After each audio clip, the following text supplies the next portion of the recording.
Hello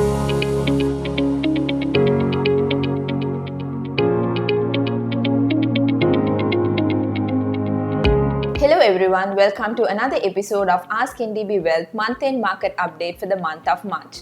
I am Harini Vijayaratnam. With me I have my colleague Vihanga Jayasinghe who will start off today's discussion.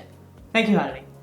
Sri Lanka received preliminary approval for the next loan tranche of $337 million from IMF during the month as the country had met all the quantitative targets outlined by the IMF, including the tax revenue target for the December quarter. However, it was highlighted that the IMF board would require Sri Lanka to reach debt restructuring agreements with its dollar bond holders before disbursing the funds. Currently, Sri Lanka is in the final stage of negotiating debt restructuring plans with India and Paris Club, which is pointing towards a likely scenario of a moratorium of up to 6 years and a reduced interest rate during the repayment period. During the second monetary policy review of 2024, held on the 25th of March, the Central Bank of Sri Lanka opted to decrease policy rates by 50 basis points with the objective of aligning efforts to stabilize inflation at the target rate of 5% and prompt economic activity.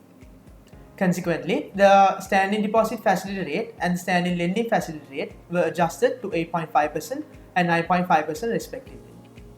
The monetary policy action had little impact on markets and showed a possible correction of expectations, with Treasury bill rates across all three durations increasing during the month. The benchmark 12-month Treasury bill rate surged by 23 basis points to reach 10.28%, and the 6-month rate rose by 28 basis points to 10.23%, and the 3-month rate climbed by 20 basis points to settle at 10.07%. Additionally, the central bank held a bond auction mid-month, offering a substantial total of $270 billion in 3, 5, and 8-year bonds. The auction generated significant interest, with bids nearly doubling, amounting to about 530 billion rupees. The central bank successfully allocated the entire amount offered at weighted average yields of 11.33%, 12.25%, and 12.42% across the 3, 5, and 8-year tenors respectively.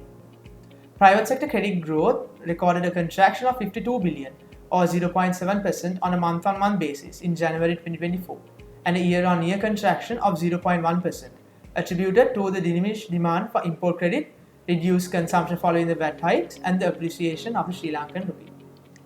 The Department of Census and Statistics announced that inflation decelerated significantly to 0.9% in March 2024 from 5.9% in February 2024, mainly attributed to a 22% reduction in household power tariffs.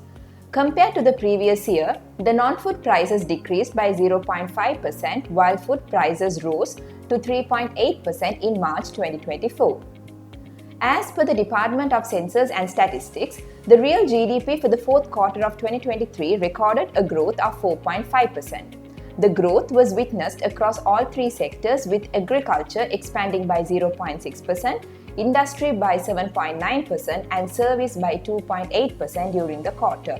However, for the entire year of 2023, the Sri Lankan economy still recorded an overall contraction of 2.3% compared to the previous year. During the month, the LKR appreciated by 2.98% against USD in March compared to February, despite the notable foreign purchases by central bank.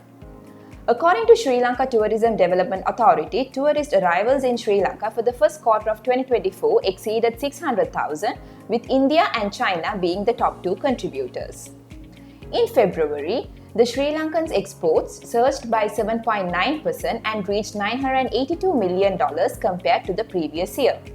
This increase was observed across all major export categories, including industrial, agricultural, and mineral products. The rise in industrial exports was primarily driven by petroleum products, attributed to increased volumes of bunkering and aviation fuel exports. Agricultural exports, mainly tea, also saw improved earnings due to higher export volumes and prices. Conversely, imports spiked by 35% to $1.38 billion compared to the previous year, mainly due to the relaxation of the import restrictions and the normalization of economic activities. As a result, the trade deficit widened to $319 million in February 2024 from $39 million recorded in February 2023. Looking at the equity market performance for the month of March, ASPI increased by 7.44% and S&P SL20 increased by 9.23% relative to the previous month, primarily due to the heightened investor activity in blue chip and banking stocks in the backdrop of renewed positive sentiment over the IMF staff level agreement. However, the foreign investors remained net sellers during the period, with net sales amounting to 4.6 billion rupees. Thank you. Thank you, Harini, and thank you for joining another episode of Ask NDB Wealth.